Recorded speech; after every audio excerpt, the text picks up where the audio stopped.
నమస్తే, welcome to మనతో ఉన్నారు సీనియర్ జర్నలిస్ట్ హేమసుందర్ గారు. సార్ నమస్తే. నమస్తే అండి. సార్, సామ్రాజ్యం సింబు సినిమా రాబోతుంది. దీనికి సంబంధించిన ట్రైలరే ఒక 5 నిమిషాల దాకా వదిలిపెట్టారు.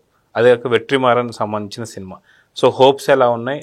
వచ్చిన ట్రైలర్ ఎలా అనిపించింది అంటే ఏం చెప్తారు? వాళ్ళు చిన్న ప్రోమో లాగా రిలీజ్ చేసింది 5 నిమిషాలు అంటే ఒక పెద్ద సంచలనం అనిపిస్తుంది. ట్రైలర్లు కూడా అంతసేపు కట్ చేయట్లా, 2 నిమిషాలు 3 నిమిషాల్లో ట్రైలర్ కట్ చేస్తున్నారు. అలాంటిది ప్రోమో టీజర్ లాగా చేసిన దాన్ని వాళ్ళు 5 నిమిషాలు చూపించారంటేనే వెట్రిమారన్ ఏదో ఒక మాయాజాలం చేస్తున్నాడేమో అనిపిస్తుంది.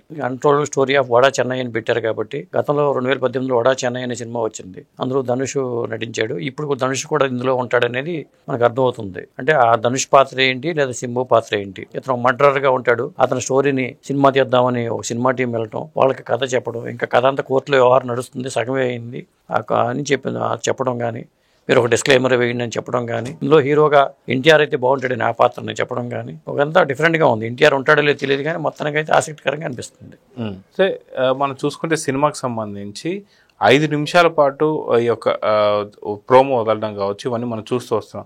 అదే సింబు 2 గెటప్స్లో పూర్తిగా పెద్దవాడి గెటప్లో కొంచెం గడ్డంతో ఉండడం, తర్వాత కట్ చేస్తే ఫ్లాష్ బ్యాక్లో పూర్తిగా కుర్రాళ్ళగా కనిపించడం. సో ఎలా అనిపిస్తుంది సింబుని చూస్తే? అంటే సింబులో మాస్ అప్పీల్ ఎక్కువగా ఉంటుంది. ఆ మాస్ అప్పీల్ని 100% వెట్రిమారన్ ఉపయోగించుకున్నట్టుగా మనకు అనిపిస్తుంది. ఎందుకంటే ఒక మర్డరర్, అతను 3 చంపి జైల్లో కోర్టులో కేసు నడుస్తుంటే జడ్జి గారు అడుగుతుంటే నేను గ్యాంగ్ లీడర్ సినిమాకి వెళ్ళాను అని నన్ను తీసుకొచ్చి పోలీస్ స్టేషన్ పడేశారని అతను చెప్పడం కానీ, చాలా క్రూరమైన హత్యలు చేసి ఉంటాడు అనేది మనకి ఎస్టాబ్లిష్ చేశాడు దర్శకుడు అక్కడ. మరి ఆ స్టోరీ సినిమా తీద్దాం అనుకుంటే అది ఎంత పెద్ద మర్డరర్ అనేది, ఎంత పెద్ద హంతకుడు, నేర ప్రవృత్తి కలవాడు అనేది సినిమా తీసేదాకా పరిస్థితి వచ్చిందంటే మనకు అక్కడ అర్థమవుతుంది. మరి సినిమా తీస్తే అందులో ఎన్టీఆర్ నటించాడా లేదా? ఎన్టీఆర్ అయితే బాగుంటుందని చెప్పాడు కాబట్టి గతంలో ఒక సందర్భంలో ఒక కార్యక్రమం మాట్లాడుతూ జూనియర్ ఎన్టీఆర్ కూడా నేను వెట్రిమారన్ సినిమాలో యాక్ట్ చేయాలని ఉంది అనే మాట జూనియర్ ఎన్టీఆర్ నోటి నుంచి కూడా వచ్చింది. ఒకవేళ ఒక చిన్న క్యామియో రోల్ జూనియర్ ఎన్టీఆర్ కూడా దీంట్లో భాగం చేస్తారా? ఇలాంటి అంశాలన్నీ ఉన్నాయి. ఆసక్తికరమైన అంశాలు అయితే చాలా ఉన్నాయి. అయితే గతంలో కూడా మనం చూస్తే మీరు అన్నట్టుగా వెట్రిమారన్ సినిమాకి సంబంధించి వడా చెన్నైలో భాగమే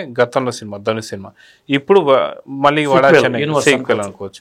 సో అలాంటి సీక్వెల్లో జూనియర్ ఎన్టీఆర్ నెక్స్ట్ సీక్వెల్లో రాబోతున్నాడా? చిన్న హింట్ సింబు ముందే ఇచ్చేసాడంటే అది కూడా కావచ్చు. ఎందుకంటే జూనియర్ ఎన్టీఆర్ తర్వాత సీక్వెల్ వచ్చే ఒక యూనివర్స్ అని పెట్టారు, వడా చెన్నై యూనివర్స్ అని పెడుతున్నారు కాబట్టి వెట్రిమారన్ సినిమాలకు ఒక ప్రత్యేకత ఉంది. గతంలో అసురన్ అనే సినిమా చాలా పెద్ద హిట్, అది అక్కడ కూడా ధనుష్తో చేసిన సినిమానే, అది పెద్ద హిట్. ఆ తర్వాత విడుదలయ్యే సినిమా విజయ్ సేతుపతితో, అది ఒక ఫస్ట్ పార్ట్ సెకండ్ పార్ట్ అట్లా వచ్చినాయి. అంటే వెట్రిమారన్కి ఒక ప్రత్యేక గుర్తింపు ఉంది. చాలా మందికి వెట్రిమారన్ సినిమాలో చేయాలనే కాంక్ష, కోరిక మన తెలుగు హీరోలు కూడా ఉంది. అలాంటిది మరి ఈసారి చేసే ప్రయోగం ఫలిస్తే అందులో జూనియర్ ఎన్టీఆర్ నటించిన ఆశ్చర్యపడక్కర్లా. అదండి. పైగా అనిరుద్ధ్ రవిచంద్రన్ మ్యూజిక్ దీనికి. అవును. సో సామ్రాజ్యం ఎవరిది? సామ్రాజ్యం ఎక్కడిది? సామ్రాజ్యం అంటే ఏం చెప్తారు? ఒక విధంగా చెప్పాలంటే మరి సాధారణంగా మాఫియా సామ్రాజ్యం అంటూ ఉంటారు. గతంలో సామ్రాజ్యం పేరుతో మమ్ముట్టి సినిమా కూడా వచ్చింది. అది మలయాళంలో పెద్ద హిట్ అయిన సినిమాని డబ్ చేసి సామ్రాజ్యం పేరుతో అనువాదం కూడా చేశారు. అది మాఫియా కథాంశం.